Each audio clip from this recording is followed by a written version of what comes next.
Magandang araw po sa inyong lahat. Narito na po ang pinaka-latest nating update sa magiging lagay ng panahon ngayong araw ng Huwebes, October 2, 2025. Sa kasalukuyan nga po ang bagyong ating minomonitor na may kategorya na tropical depression ay kasalukuyan na nga po nag-intensify into tropical storm na kung saan tinataglay na nga po nito ang lakas na hangin na 65 km per hour at may pagbugso po na umaabot na sa 95 km per hour. At kumikilos po nga ito sa pakanluran sa bilis na 15 km per hour. Samantala, huling namataan sa layong 579 east of kilometer of Polillo Islands. Dahil dyan, inaasa na nga po natin ang mga pagulan na dulot nitong bagyong si Paulo, na dahil sa nasa loob na ito ng ating Philippine Area of Responsibility ay pinangalan na nga po ito sa local name na Paulo. Samantala, dahil dyan nakataas na nga rin po ang wind signal sa mga lugar ng Catanduanes, sa area naman po ng the northern portion of Catanduanes, sa area ng Pandan, Bagamanok, Panganiban, Viga. Sa mga nabanggit na lugar ay posibleng nga po makaranas ng 39 km per hour at may pagbugso na 61 km per hour. Samantala, sa ngayon ay hindi po tayo makakaranas ng hangin na dulot nga po nitong dahil sa nagtaas na po tayo ng signal. Ngunit mayroon pa tayong palugit na 24 hours na bago natin to mararanasan or mararamdaman upang sa ngayon ng ating mga kababayan ay makapaganda muna sa parating na posibleng hangin na dulot nitong bagyong si Paulo. Samantala, dahil dyan ay meron tayong nakataas na weather advisory na kung saan 100 to 200 inaasa natin mga pag-ulan dito naman sa area ng Apayao, Cagayan Valley, Abra, Kalinga, Mountain Province, Isabela, Ifugao, Benguet, Nueva Vizcaya, Quirino at Aurora. Samantala, sa mga lalabing bahagi naman ng Luzon, dito naman sa Kanluran, inaasa natin makakaranas ng 50 to 100 mm na mga pag-ulan or possible ang pagba at pagguho ng lupa sa mga nabanggit na lugar. Dito naman po yan sa Ilocos Norte, Ilocos Sur, La Union, Pangasinan, Nueva Ecija, Tarlac, Zambales, Bataan. Sa mga nabanggit na lugar ay iba yung pag-iingat po dahil kung maaring magkaroon ng pagba at pagguho ng lupa dahil sa patuloy na inaasa natin mga pag-ulan. Pagsapit po yan ng hapon at gabi. Samantala at dahil dyan, maging alerto lang po tayo sa mga biglaang buhos ng pag-ulan dulot nga po nitong bagyong si Paulo, na kung saan may inaasan nga rin po tayo na panibagong masamang panahon na kung saan base nga po sa pinaka-latest track na inilabas ng pag-asahan na tropical cyclone threat potential, pagsapit ng October 1 hanggang October 7, makikita nga po natin si tropical cyclone Paulo ay tumatawid na nga po sa Hilagang Luzon na kung saan posible nga po itong tumawid dito sa may maglandfall dito sa may Isabela at papuntang Kanluran. So ang mga kalapit na lugar po ay apektado po nitong bagyong si Paulo, na kung saan habang tinatawid ni Paulo ang ating bansa ay makikita naman natin na may kasunod po ito sa labas ng ating Philippine Area of Responsibility, na kung saan may mababang tsansa na maging bagyo sa mga susunod na oras. Samantala, pagsapit naman ng October 8 hanggang October 14, ang possible na LPA sa labas ng ating Philippine Area of Responsibility ay posible na nga po na pumasok na sa ating Philippine Area of Responsibility, na kung saan makikita nga po natin dito sa may northern na extreme ng ating bansa or sa extreme northern Luzon. So, possible na pumasok itong low pressure area sa kasalukuyan. So, yan po ay potential po yan. So, possible po yan na mangyayari sa mga susunod na araw dahil sa pasok na nga po ito sa ating namamataan na mga masamang panahon sa ating bansa.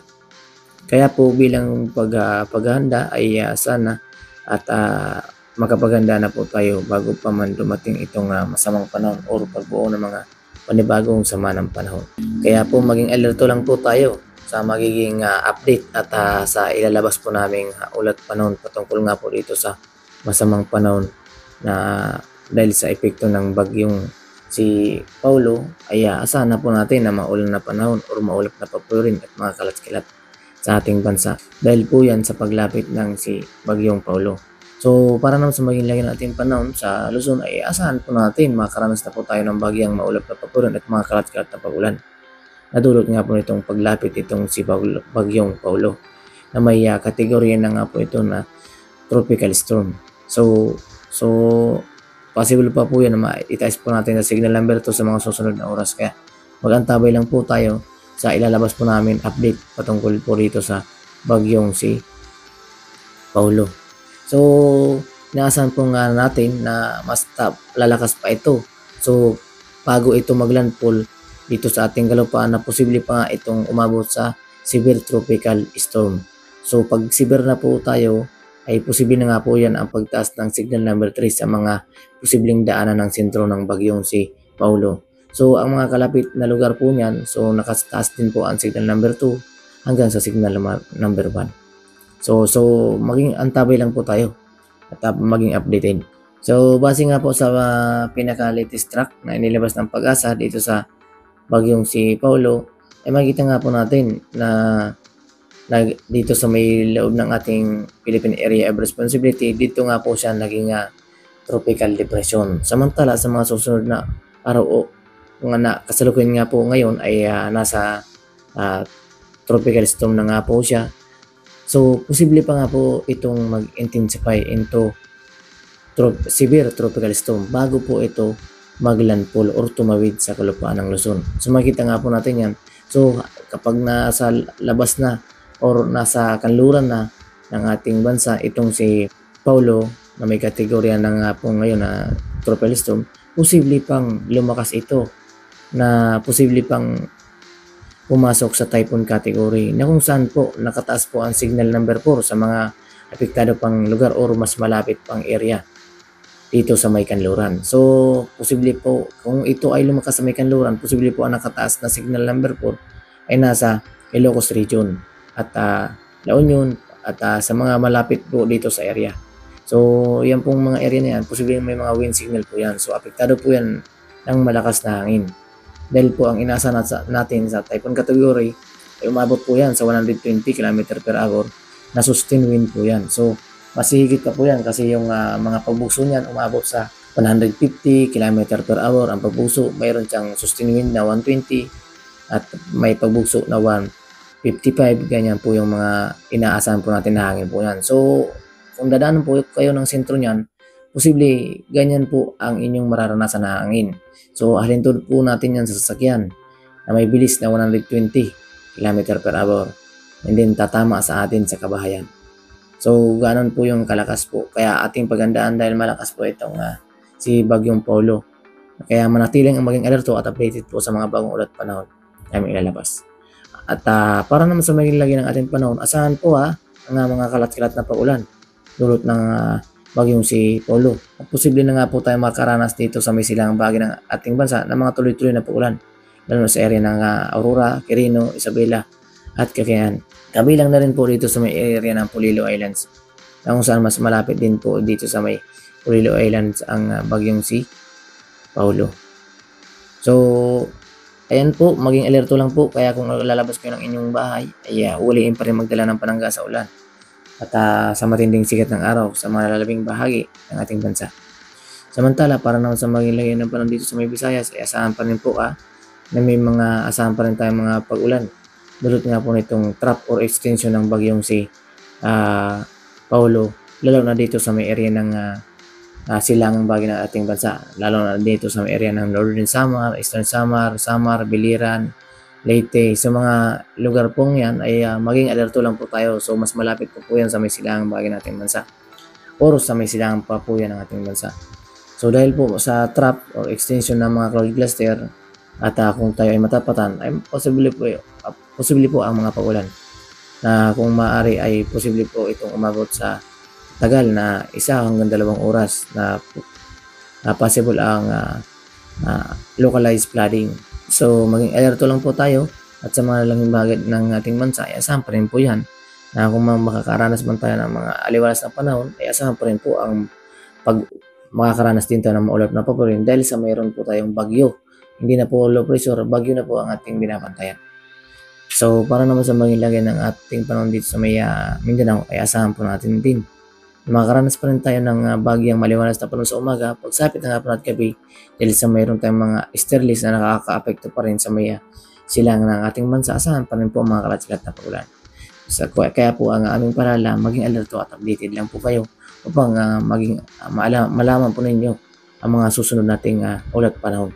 At para naman sa maging lagay ng ating panahon sa Palawan, ay makakaranas pa rin ng improved weather ang ating mga kababayan dito sa may area ng Palawan, kung saan bagya pa rin mas malayo pa rin ito sa ating binabantay na bagyong si Paulo. So wala naman tayong habagat na nakakapekto sa kanlurang bagay ng ating bansa, kaya magiging maaliwalas po ang panahon dito sa may area ng Palawan.